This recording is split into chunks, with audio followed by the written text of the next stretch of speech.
How are we doing, guys? Welcome to the preview and the predicted lineup. Arsenal against Chelsea tonight.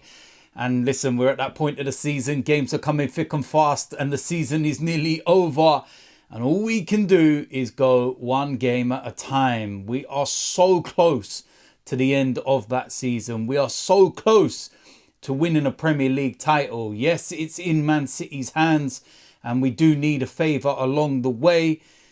But I feel that this is a good opportunity to go and, get a win and then go 4 points clear of Man City. And I know they're going to have 2 games in hand, but you want to put the pressure on them. Points on the board is better than games in hand. If ultimately they go and win all their remaining games, fair play. We would have done everything we could.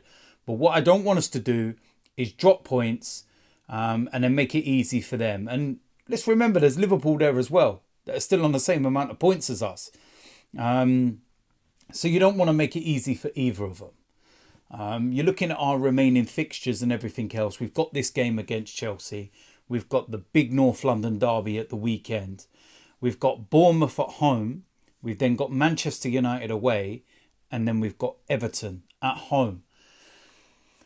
I'd go as much as saying that if we win against Chelsea and we win at Spurs, I think we'll win the Premier League.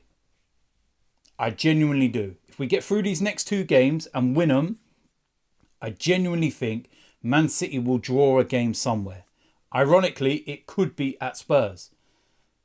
They've got a couple of tough little ones in there where you never know. And this is the thing, you're not relying on them to lose a game. You just need them to draw a game. I know it's easier said than done, but yeah, listen, we've got to worry about ourselves. Like I said, 1 game at a time.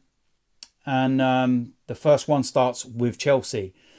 And we can all laugh at Chelsea. We can all laugh at where they are in the league and the problems they've had. But you still have to go out and take care of business. And you still have to go out and get the 3 points. And the only thing that makes me a little nervy is that kind of atmosphere at home. You sensed it in the Aston Villa game. We just look so much more relaxed away. I don't know what it is. I don't know whether it's just less pressure. We've had 6 clean sheets in a row away from home. We're doing phenomenal when we're on our travels. It's just at home, it's that little sense of nervousness. It's understandable at this point in the season. And when you think of how we threw it all away last year, that will always play in the back of everybody's minds, whether you're a player, a fan, whatever it is. But yeah, you're looking at Chelsea, and they're 9th in the table.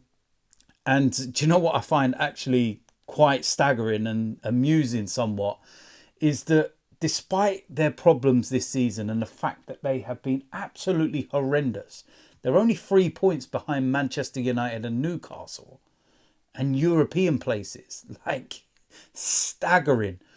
The gap between, the top 3 and 4 sort of, let's just say top 5, because I think that's obviously what the top 5 is going to be.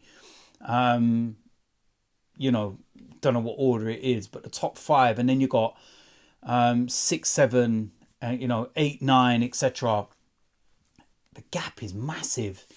And it's one of the first times I've seen a gap so big where there looks to be such a gulf in difference. But listen, we have to take care of business. Now, before this game, there was one player in particular that every Arsenal fan had their eye on and were obviously going to be cautious about, and that's Cole Palmer. But Maurizio Pochettino has pretty much confirmed that he's not going to be playing. He is sick. He has illness. Listen, is it gamesmanship? Is he going to be fine? Will he turn up tonight?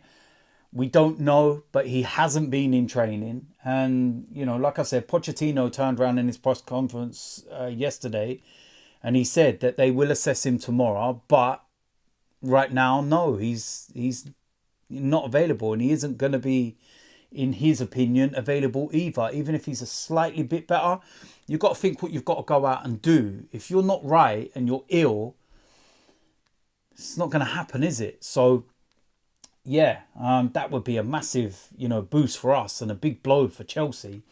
They're also going to be, doing some tests on Malo Gusto and Ben Chilwell. And if Gusto's out, for example, that right-hand side, that's Chelsea's main source of problems for the opposition, becomes very, very weak. And yeah, the likes of Nkunku and whatnot, they've only just returned to light training, so they're not going to be involved. It's a good opportunity to play Chelsea. And you've got to see how they handle the FA Cup semi-final, the disappointment of that, the exertion and, the mental and physical side of things. It's going to be a very interesting game. I'm looking forward to it. Team lineup is going to be important. I'm going to go with a couple of selections based on news of what possible, players are not playing and whatnot. But yeah, I'm looking forward to the game. I think it'll be a really good game. And what you need to remember as well is that Arsenal have actually only lost one of their last 9 against Chelsea. So in terms of our recent head-to-head, we're doing very well against Chelsea after a long period of really struggling against them. Our home form is still remarkable.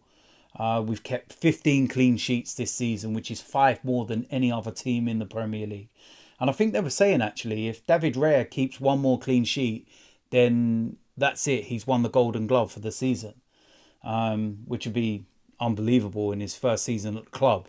And when you think about everything that was said beforehand and everything else. But yeah, like I said, Chelsea, they're unbeaten in their last 8 and they've won 4, drawn 4. So they've turned the corner a little bit. Yeah,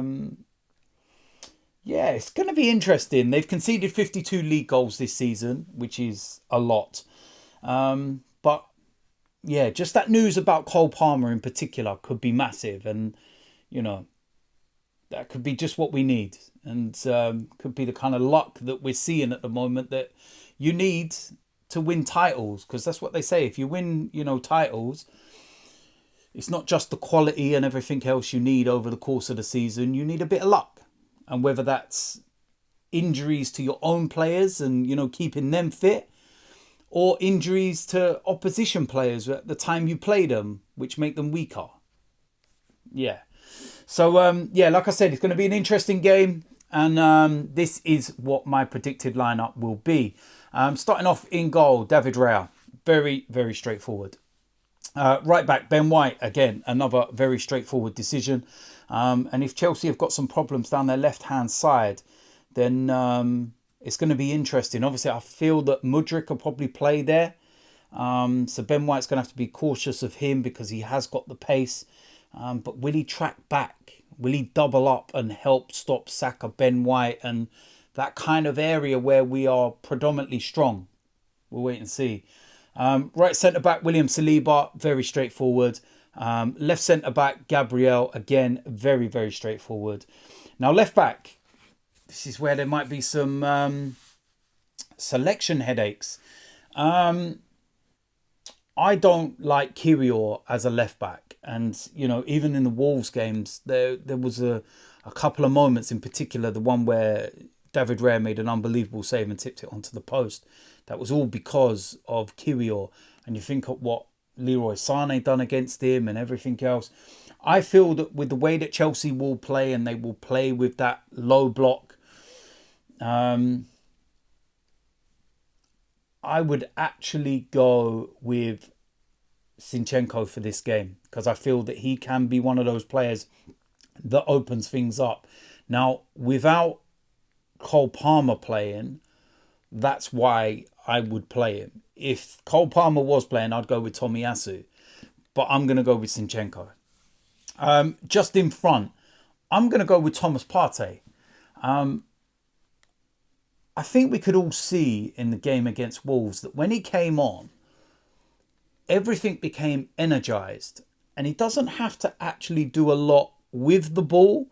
It's what he does to everybody else around him.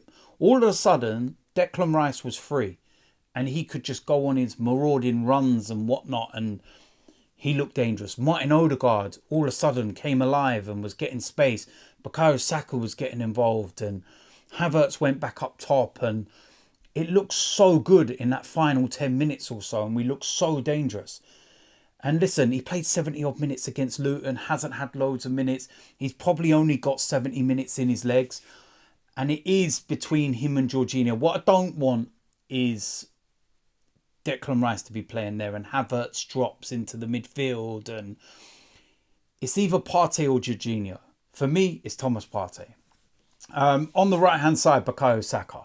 Again, if the likes of Chilwell or whatnot are out, or even if he's there, Bukayo Saka, put a big performance in. Let me see something. Because these are the kind of games that we need to see it, and it's that simple. Alongside him, Martin Odegaard, very, very straightforward. Captain aside, big game performance. And that's exactly what we need. Next to him, Declan Rice. Again, I want to see him in this more advanced position where he can go and drive and cause the problems and everything else. And if, you know, Chelsea are susceptible and have issues, and, you know, there's talk about Enzo's been playing with painkillers and he's not right and everything else, and play on the front foot, be aggressive in the way we play. And that's what I go with. On the left-hand side, again, this could be very debatable. I've not been impressed by Martinelli at all this season of late and his performances. Trossard, I'd keep him for substitute and bring him on. Could, you know, Jesus go out on that left-hand side? Do you know what? I probably will go with Jesus on the left-hand side. Mikel Arteta will probably go with Martinelli, to be fair. Especially if, you know, Gusto's missing. Because that's the pace gone already. But, yeah, I'm going to go with Gabriel Jesus for this one. Up front as the main striker, False 9, whatever you want to call it, Kai Havertz. Keep him in this position. Not further back, keep him here. Play this team, play on the front foot, be aggressive, and I think we can win this game very comfortably. So, listen, that is it. So, there we go. That is it for the preview and the predicted lineup. That is a very strong lineup for me. We've got Tottenham on Sunday, of course, but like I keep saying, one game at a time. Let's go and take care of this. Let's not have any regrets, and let's put the pressure on Man City.